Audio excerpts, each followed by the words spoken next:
let's jump right in. Welcome to this explainer. Today, we're talking about the absolute, breathtaking magic of the 2026 World Cup. You know, what we're witnessing right now is just wild. It's not a tournament defined by the usual giants just coasting their way to victory. No, we are seeing unbelievable underdogs making absolute history. We're talking about much smaller nations going toe-to-toe with global footballing powerhouses and completely holding their own in spectacular fashion. The quote right here says, "This is for a lifetime." And honestly, that hits the nail on the head. It perfectly captures the dramatic stakes of what we're watching unfold. These aren't just your standard 1-1 draws.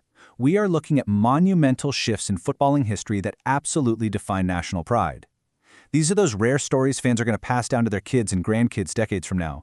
It's just that raw emotion of carrying the weight of your entire country on the biggest stage imaginable. Chapter 1. Cape Verde shocks powerhouse Spain.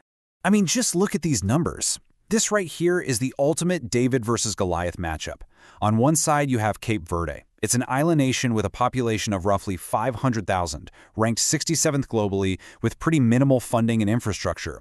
And on the exact opposite side, you've got Spain, an absolute monster of a team loaded with Ballon d'Or level stars, guys like Pedri and Lamine Yamal. On paper, it should have been an easy walkover. But, well, football doesn't really work on paper, does it? 40. Yep, 40 years old. That is the age of Cape Verde's goalkeeper Vozinha, who is actually making his World Cup debut. Think about that for a second. In an era where players are getting scouted in middle school, this guy incredibly only turned professional at the age of 25. He literally climbed his way up from the second tier of Portuguese football, and here he is, at 40 years old, dropping a performance that totally shocked the globe. So, his real name is Josimar Diaz, but absolutely everyone knows him as Vozinha.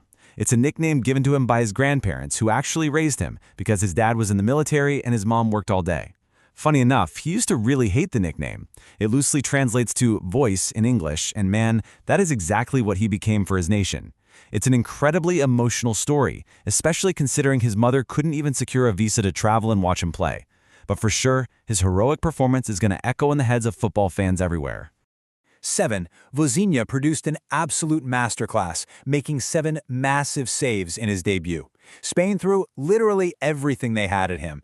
I mean, they were attacking with their front 6, their front 7, just relentlessly pushing numbers forward time after time. And Vozinha, he kept absolutely everything out. He became a total brick wall right when his country needed him the most. And just to add to the sheer magic of this team, check out the journey of their 33-year-old defender, Roberto Pico Lopez.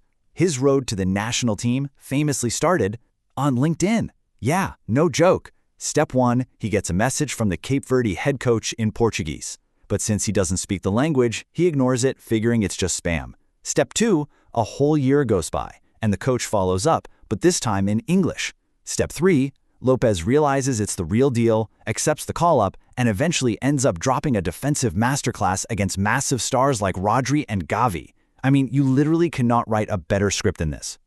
The crucial takeaway here is how miraculously effective Cape Verde's overall defense was. Get this, for the first 30 minutes of the match, Spanish star Mikel Oyarzabal had 0 touches. Absolutely 0. To put that into perspective, this is the first time since 1966 that a player went 30 minutes in a World Cup match without touching the ball. It completely proves that Cape Verde didn't just get lucky, they executed a phenomenal defensive strategy that totally neutralized Spain's biggest threats. Okay, moving right along to Chapter 2, Saudi Arabia's defensive masterclass. Just look at the sheer volume of Uruguay's attack here. Marcelo Bielsa's team came out super aggressive. They fired off a staggering 22 total shots, with 8 of those on target. They were forcing corners, whipping in set pieces, and you had guys like Fede Valverde taking shots from absolutely everywhere. Yet despite all of that massive output, they could only manage a single late equalizer forced by Araujo. And the main reason Uruguay couldn't capitalize on those 22 shots? This impenetrable wall right here, Saudi goalkeeper Aloes. You probably remember him from that legendary win against Argentina in the last World Cup, right? Well, he stepped up once again to deliver another historic, heroic performance. He was making these incredible saves left and right, proving that he absolutely thrives under the massive pressure of the World Cup stage. But you know what makes this match so incredibly thrilling? Saudi Arabia didn't just park the bus. They didn't just sit back and defend for 90 minutes straight. No, they played bold, exciting, attacking football. They actually went toe-to-toe with Uruguay, And incredibly, Saudi Arabia took the lead in the 41st minute. It was only after securing that lead that they really put everything on the line defensively. It was just a perfect, wildly entertaining match for any neutral fan watching. Let's turn to Chapter 3. Egypt silences Belgium's stars.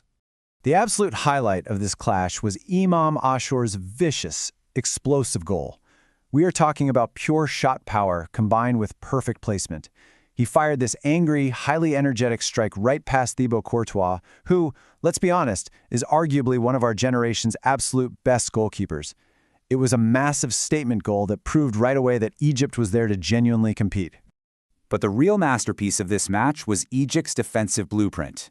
Belgium obviously relied heavily on their star winger, Jeremy Doku. So Egypt came up with a brilliant 3-on-1 defensive trap. They utilized midfielder Lassine, right back Hani, and right winger Zizou to completely suffocate Doku. Whether he tried to move left or cut right, they completely cut him off from the game, effectively shutting down Belgium's primary attacking engine. Ultimately, Belgium only managed to scrape a point thanks to a massive substitution. Romelu Lukaku comes off the bench, and within literally 10 to 15 seconds, on his very first touch, he forces an own goal equalizer. It was a totally chaotic moment, but it just highlights exactly how close Egypt was to taking all 3 points from a massive European contender. Oh, and we definitely have to note this amazing little detail. This entire Egyptian tactical masterclass happened to fall on Mo Salah's birthday. Yep, and the legend fittingly contributed a crucial assist during the game, proving once again that he always shows up for his country on the biggest stages. Bringing it all together, the power of football.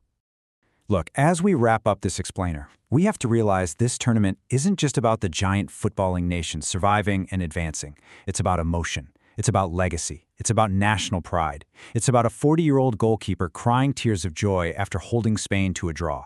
It's about smaller nations stepping up and proving they truly belong on that pitch. These are the unforgettable underdog stories that people are going to be talking about for decades to come. So, as the tournament rolls on and the traditional giants scramble to recover from these unbelievable shocks, we're left with one final, really thrilling thought. We have to ask, who will write the next impossible World Cup story?